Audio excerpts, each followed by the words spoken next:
சென்னை வாசிகளுக்கு, குறிப்பாக தென் சென்னையில் வசிப்பவர்களுக்கு ஒரு மிகப்பெரிய மகிழ்ச்சியான செய்தி வெளியாகியுள்ளது. ஏற்கனவே சென்னையில் மெட்ரோ ரயில் சேவை 2 வழித்தடங்களில் வெற்றிகரமாக ஓடிக்கொண்டிருக்கிறது.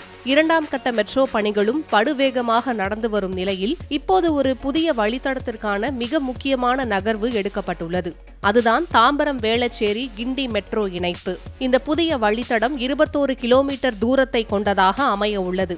இது GST சாலையில் உள்ள தாம்பரத்தையும் வேளச்சேரி சாலையையும் இணைத்து இறுதியாக கிண்டி மெட்ரோ நிலையத்துடன் சேரும். இதன் மூலம் தாம்பரம், மேடவாக்கம், பள்ளிக்கரணை மற்றும் வேளச்சேரி போன்ற மிக முக்கிய மற்றும் மக்கள் நெருக்கம் மிகுந்த பகுதிகள் நேரடியாக மெட்ரோ வரைபடத்தில் இணையும்.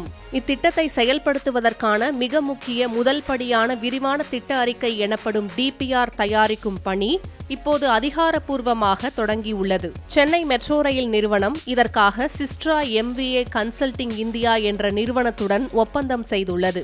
இந்த அறிக்கையை தயாரிக்க சுமார் 96 லட்சம் ரூபாய் நிதி ஒதுக்கப்பட்டுள்ளது. அடுத்த 120 நாட்களில் இந்த நிறுவனம் தனது விரிவான ஆய்வை முடித்து மெட்ரோ நிர்வாகத்திடம் அறிக்கையை சமர்ப்பிக்கும். இத்திட்டம் செயல்பாட்டிற்கு வந்தால் காலை மற்றும் மாலை நேரங்களில் GST சாலை மற்றும் வேளச்சேரி மெயின் ரோட்டில் நிலவும் கடுமையான போக்குவரத்து நெரிசலுக்கு இது ஒரு நிரந்தர தீர்வாக அமையும். IT ஊழியர்களுக்கும் இது வசதியானதாக இருக்கும். வேளச்சேரி மற்றும் பள்ளிக்கரணையை சுற்றியுள்ள IT பூங்காக்களுக்கு செல்லும் ஆயிரக்கணக்கான ஊழியர்கள் மிக எளிதாக பயணிக்க முடியும். கிண்டி மற்றும் தாம்பரம் ரயில் நிலையங்களுடன் மெட்ரோ இணைக்கப்படுவதால் பயணிகள் பேருந்து, புறநகர் ரயில் மற்றும் மெட்ரோ என எதில் வேண்டுமானாலும் எளிதாக மாறி பயணிக்கலாம்.